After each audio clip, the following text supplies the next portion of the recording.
Class, my name is Usman Ali, your chemistry teacher.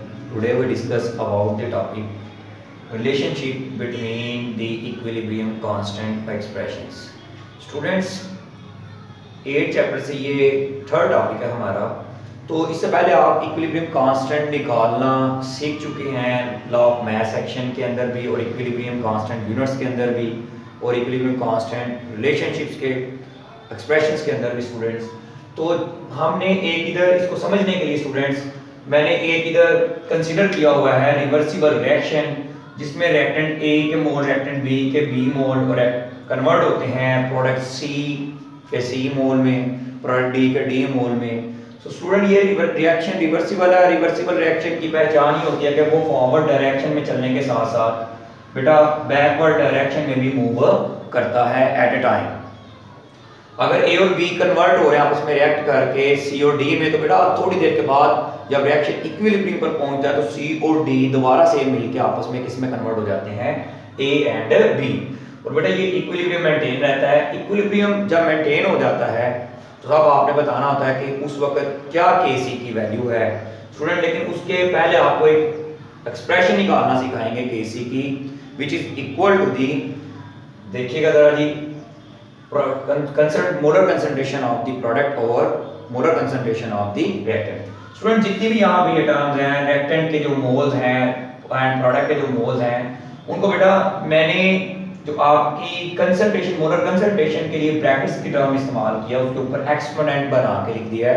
यानी कि मेरे कहने का मतलब है जितने कोएफिशिएंट्स हैं बेटा वो एक्सपोनेंट में इक्विलिब्रियम कांस्टेंट एक्सप्रेशन में कन्वर्ट हो जाते हैं।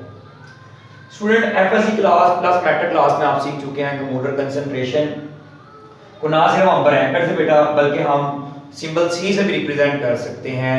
और बेटा इसको हम हमेशा मेजर करते हैं मोल पर डीएम क्यूब। बेटा उसी ब्रैकेट की जगह पे मैंने लार्ज सी लार्ज सी लार्ज सी लार्ज सी को लिखा हुआ है। और बेटा साथ अगर सी हमारे पास प्रोडक्ट है तो मैंने उसके लिए सी लिखा है और उसका एक्सपोनेंट मैंने ऊपर ही एक्सपोनेंट में लिख दिया, डी भी एक्सपोनेंट में लिख दिया और उसको मैंने डी से रिप्रेजेंट किया है। और ये है रिएक्टेंट ए और उसके मैंने एक्सपोनेंट ए लिख दिया। बेटा इस तरह करते मैंने रिलेशनशिप के सी का निकाला है, इक्वेशन नंबर 2। लेकिन यहाँ पे ये सवाल उठता है, क्या हर दफा हमारे पास रिएक्शन में जो रिएक्टेंट हिस्सा ले रहे हैं या जो प्रोडक्ट बन रहे हैं बेटा क्या वो हर दफा लिक्विड होगा, क्या हर दफा वो सॉलिड होंगे? नो बेटा, वो गैसियस फॉर्म में भी प्रेजेंट हो सकते हैं। तो अगर हमारे पास रिएक्शन में reactants and products gaseous form में अवेलेबल होते हैं स्टूडेंट्स, तो बेटा क्या होता है उस वक्त? तो आपने इस केसी एक्सप्रेशन को not in molar concentration define करना होता है बेटा, बल्कि आपने इक्विलिब्रियम कांस्टेंट एक्सप्रेशन को in term of partial pressure define करना होता है। तो बेटा अगर A B C and D gaseous form में अवेलेबल है तो बेटा आप सबको पता है, आप एफएससी क्लास में थर्ड चैप्टर गैसेस वाले में पढ़ के आए हैं कि जितनी भी गैसेस होती हैं बेटा वो मूव करती हैं, कोलाइड करती हैं among themselves and with the walls of the container and exert some pressure.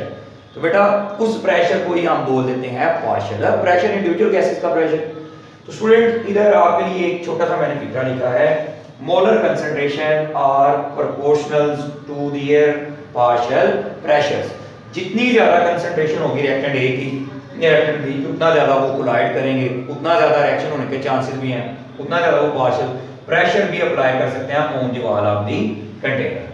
तो बेटा इसी के साथ मैंने एक्सप्रेशन लिखी है। अगर तो हमारे पास हम लिखना चाह रहे हैं कि कितना पार्शियल प्रेशर एक्सर्ट कर रहा है सी, तो बेटा उसके लिए सिमिलर फैशन के अंदर जैसे आपने इधर मोलर कंसंट्रेशन के लिए लिखे थे प्रोडक्ट ओवर रिएक्टेंट की रेशो, बेटा बिल्कुल उसी तरह equilibrium constant expression for partial pressure is equal to the individual pressure of the C, individual pressure या partial pressure of the D, और over partial pressure of the A over into partial pressure of the B. बेटा जिस तरह exponent को आपने इधर ऊपर highlight किया था बिल्कुल उसी तरह एक्सपोनेंट को मैंने उधर भी हाईलाइट किया हुआ है। तो अगर देखा जाए तो तब तक आपके पास मैंने एक टर्म छोटी सी लिखी है एज लॉन्ग एज, तब तक आपके पास बेटा Kp is equal to the Kc रहेगा। यानी कि जितना Kc की वैल्यू आ रही है एक रिएक्शन के लिए उतनी ही बेटा Kp की वैल्यू आएगी तब तक जी जब तक KNR number of mole of reactant is equal to the number of mole of product. जितने रिएक्शन के बैक साइड पे रिएक्टेंट हिस्सा ले रहे हैं उतने ही आगे प्रोडक्ट बन रहे हैं। ये जितने प्रोडक्ट टूट रहे हैं उतने ही बेटा रिएक्टेंट बन रहे हैं, तब तक आपके पास Kp is equal to the Kc। लेकिन अगर यहाँ पे ये सवाल उठता है कि अगर ये number of mole of product and reactant नहीं भी रहते समटाइम बराबर, जैसे कि आपने लास्ट लेक्चर में अमोनिया सिंथेसिस पढ़ा था, इसके अलावा N2O4 की डीकंपोजिशन पढ़ी थी, इसके अलावा PCl5 की डीकंपोजिशन पढ़ी थी स्टूडेंट्स। तो नंबर ऑफ मोल समटाइम बराबर नहीं भी रहते तो फिर क्या करेंगे, फिर उसके लिए हम एक और रिलेशनशिप बेटा इधर डिस्कस करते हैं। तो उसको डिस्कस करने के लिए हम हेल्प लेंगे general gas equation from third chapter, PV is equal to the nRT where P is the pressure, V is the molar volume, और बेटा N is the number of mole, R is the general gas constant, T and T is the absolute temperature। तो अगर हम देखें students तो इसमें बेटा हमने ये पढ़ा कि V इधर मल्टीप्लाई कर रहा है, उधर जाकर बेटा ये टर्म डिवाइड करेगी N को, और बेटा N is the number of mole which has unit mole, और V is the volume which has unit in chemistry dm³।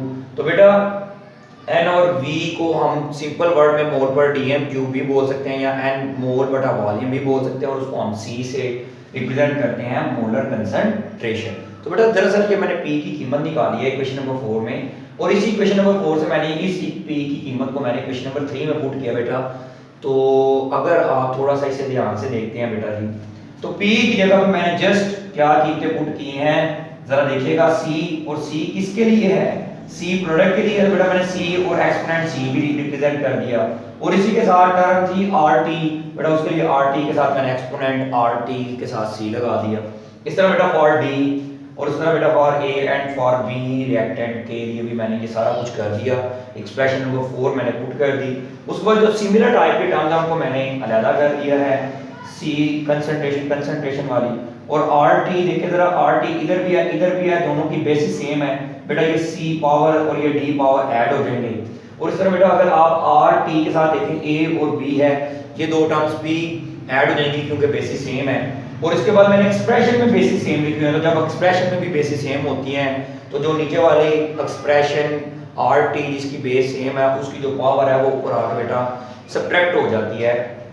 तो दरअसल जब सब्ट्रैक्ट होगी तो बेटा हमारे पास कुछ यूं रिलेशनशिप निकलेगा। मैं ये छोटा सा आपके सामने लिखने लगा हूं जी, क्या C जमा D ब्रैकेट माइनस A जमा B। तो student number of mole of the product minus number of mole of the reactant which is equal to the change in number of mole which is represented by delta n। बेटा ये हमारे पास last expression निकल आई है। इस पूरे वाले factor की जगह पे मैंने बेटा आपके पास Kc की एक्सप्रेशन को पुट कर दिया हुआ है बकाया, क्योंकि Kc हमने पढ़ा था फ्रॉम इक्वेशन नंबर 2 कि Kc किसके बराबर है, CD और CA और CB। तो बेटा इस एक्सप्रेशन की जगह पे मैंने सिंपली Kc पुट कर दिया, और हमारे पास एक फाइनल रिलेशनशिप निकला है जब number of mole of reactant and number of mole of product, ठीक है बेटा, बराबर ना हो फॉर गैसियस रिएक्शन के लिए, तो then Kp is can never become equal to the Kc। तो स्टूडेंट इसमें Kp is equilibrium constant expression for partial pressure या for gases, Kc is the equilibrium constant expression for molar concentration, R is the general gas constant, T is the absolute temperature, and delta n is the number of mole, change in number of mole। तो बेटा मैंने थोड़ा सा note आपकी book में नहीं है, मैंने वो लिखा हुआ नोट बना के यहाँ पे, वो नोट क्या है जी, अगर जो number of mole and number of mole of reactant and number of mole of बेटा प्रोडक्ट बराबर आ जाते हैं स्टूडेंट्स, यानी कि दोनों के मोल बराबर हो, तो आप इस रिलेशनशिप को जो मैंने एक छोटा सा हाईलाइट किया आपकी आसानी के लिए, तो बेटा देखिए दोनों के बराबर हुए, एक लेट कर लें एक एक बेटा इधर एक पुट करेंगे तो आंसर क्या आ जाएगा 0। और जब डेल्टा n 0 हो जाता है इस एक्सप्रेशन के अंदर बेटा, तो 0 किसी की भी पावर हो तो बेटा आंसर हमेशा 1 आता है, मैथ का ये रूल है। तो RT is equal to the 1 हो जाएगा, और बेटा Kp is equal to the Kc, मैंने एक्सप्रेशन लिख दी हुई है।